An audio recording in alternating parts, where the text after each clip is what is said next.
여러분 안녕하십니까? 아잔초이TV의 아잔초이입니다. 오늘은 7월 22일입니다. 편안히 잘 주무셨습니까? 오늘도 우리에게 새날을 주시고 새 생명을 주신 우리 하나님께 감사와 찬송과 영광을 올려드립니다. 그리고 오늘도 바이블 365와 함께 이 하루를 시작하시는 여러분을 축복합니다. 자, 오늘 하나님께서 우리에게 주시는 말씀은 7월 22일 제203구 새 생활의 길 하나님께 영광 이웃의 유익 고린도전서 10장 31절 말씀입니다. 오늘 말씀을 제가 먼저 한국어 성경으로 읽어드리겠습니다. 고린도전서 10장 31절 말씀. 그런즉 너희가 먹든지 마시든지 무엇을 하든지 다 하나님의 영광을 위하여 하라. 자, 오늘의 말씀을 제가 중국어로 읽어드리겠습니다. 哥林多前书10章31节，所以你们或吃或喝，无论做什么，都要为荣耀神而行。 자, 제가 중국어 성경을 해설해 드리겠습니다. 哥林多前书10장 31节 고린도전서 10장 31절 말씀입니다. 哥林多前书 고린도전서죠.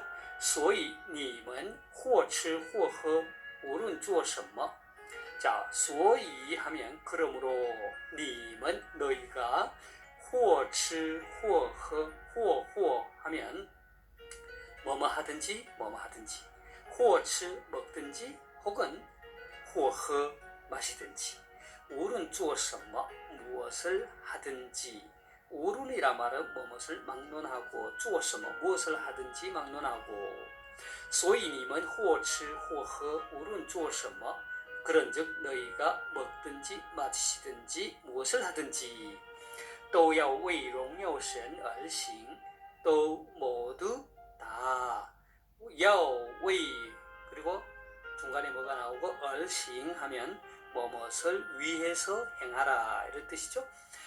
荣耀神이라 말은 하나님께 영광을 돌리다.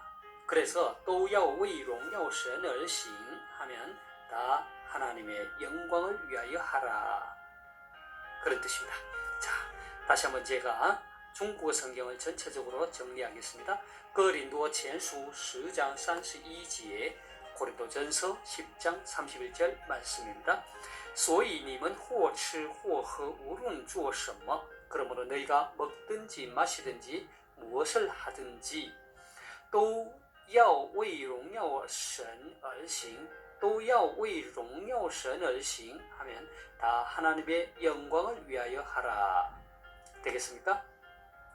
자, 사랑하는 여러분, 오늘의 말씀은 어제의 영상에서 다루었던 고린도 교회의 우상에 바친 제물을 먹는 문제에 대한 결론의 말씀입니다. 우상 제물에 대한 사도 바울의 권면은 오늘의 말씀 앞부분 곧 어제의 영상에서 나누었던 말씀과 같이 모든 것이 가하나 모든 것이 유익한 것은 아니요 모든 것이 가하나 모든 것이 덕을 세우는 것이 아니니 누구든지 자기의 유익을 구하지 말고 남의 유익을 구하라고 했습니다.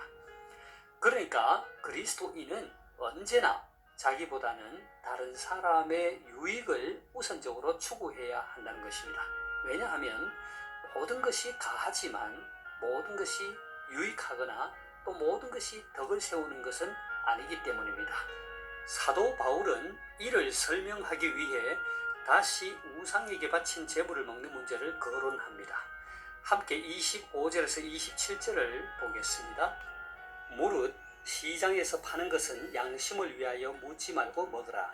이는 땅과 거기 충만한 것이 주의 것임이라. 불신자 중 누가 너희를 청할 때에 너희가 가고자 하거든 너희 앞에 차려놓은 것은 무엇이든지 양심을 위하여 묻지 말고 먹으라.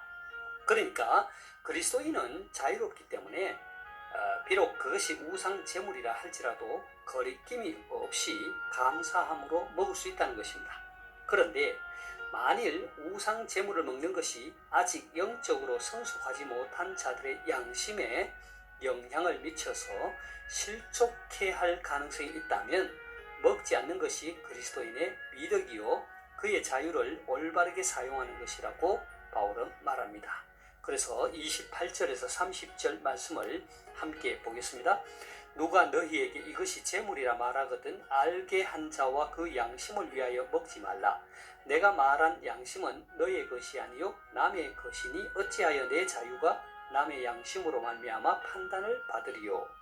만일 내가 감사함으로 참여하면 어찌하여 내가 감사하는 것에 대하여 비방을 받으리요. 자, 그러니까 바울은 믿음이 연약한 신자가 불신자의 초청에 같이 응했다가 음식을 거리낌 없이 먹지 못하고 우상 제물이라고 말할 경우에 비록 자신은 그 음식을 자유롭게 먹을 수 있다 할지라도 그 믿음이 연약한 신자의 양심을 위하여 음식을 먹지 말라고 권하는 것입니다. 지금까지 우상 제물에 대한 문제를 논하면서 사도 바울이 우리 그리스도인에게 제시하는 중요한 행동 원칙은 다음과 같은 두 가지로 정리할 수 있겠습니다. 하나는 어제의 영상에서 살펴본 바와 같이 우리 그리스도인은 모든 것이 가하지만 언제나 자기의 유익을 구하지 말고 남의 유익을 구하라는 것입니다. 다른 하나는 오늘의 말씀과 같이 먹든지 마시든지 무슨 일을 하든지 하나님의 영광을 위하여 하라는 것입니다. 자, 오늘 말씀을 다시 한번 보겠습니다. 그런즉 너희가 먹든지 마시든지 무엇을 하든지 다 하나님의 영광을 위하여 하라. 자, 무엇을 하든지 다 하나님의 영광을 위하여 하라는 이 말씀은 그리스도인의 자유 사용에 대한 최종 결론입니다. 그리스도인의 행동의 대강령이라고 할 수 있겠습니다. 그러니까 바울은 그리스도인이 그의 자유를 사용하여 무엇을 하든지 항상 하나님의 영광을 구한다는 목표 아래 행동하라는 것입니다. 바울의 이러한 권면은 하나님께서 인간을 창조하신 목적과도 일치합니다. 이사야서 43장 7절을 함께 보겠습니다. 내 이름으로 불려지는 모든 자 곧 내가 내 영광을 위하여 창조한 자를 오게 하라. 그를 내가 지었고 그를 내가 만들었느니라. 자, 바울은 10장의 마지막 2절에서 이렇게 말합니다. 유대인에게나 헬라인에게나 하나님의 교회나 거치는 자가 되지 말고 나와 같이 모든 일에 모든 사람을 기쁘게 하여 자신의 유익을 구하지 아니하고 많은 사람의 유익을 구하며 그들로 구원을 받게 하라. 자, 사도 바울은 이 두 구절에서 하나님의 영광을 위한 두 가지의 구체적 행동을 제시합니다. 하나는 소극적 측면에서 다른 사람들을 실족해 하는 거침돌이 되어서는 안 된다는 것입니다. 다른 하나는 하나님의 영광을 위한 적극적인 측면에서 무엇을 하든지 타인의 유익을 구하며 그가 궁극적으로 구원받고 하나님의 자녀가 되게 해야 한다는 것입니다. 사랑하는 여러분, 저는 어제와 오늘의 영상에서 고린도 교회의 성도들이 안고 있던 문제인 우상에게 바친 제물의 문제를 다루었습니다. 이 문제에 대한 사도 바울의 권면은 첫째, 그리스도 안에서 자유함을 얻은 우리 그리스도인들은 모든 것이 가하지만 언제나 자기의 유익보다는 남의 유익을 구하고, 둘째로는 무엇을 하든지 하나님의 영광을 위하여 하라는 것입니다. 이것은 단순히 우상 제물에 대한 문제만은 아닙니다. 우상 제물을 먹는 문제 이외에도 우리가 살아가면서 부딪히는 다른 여러 가지 문제들을 대함에 있어서 이 기준을 명심하여 적용한다면 그 모든 문제들을 잘 해결할 수 있을 것입니다. 모든 것이 가하나 모든 것이 유익한 것은 아니요, 모든 것이 가하나 모든 것이 덕을 세우는 것은 아니니 누구든지 자기의 유익을 구하지 말고 남의 유익을 구하라. 그런즉 너희가 먹든지 마시든지 무엇을 하든지 다 하나님의 영광을 위하여 하라. 제가 오늘의 말씀을 다시 한번 읽고 마치도록 하겠습니다. 고린도전서 10장 31절 말씀. 그런즉 너희가 먹든지 마시든지 무엇을 하든지 다 하나님의 영광을 위하여 하라. 哥林多前书10章31节，所以你们或吃或喝，无论做什么，都要为荣耀神而行。 하나님께서 여러분에게 복 주시기를 원합니다. 愿神赐福大家，明天再见。 내일 다시 뵙겠습니다.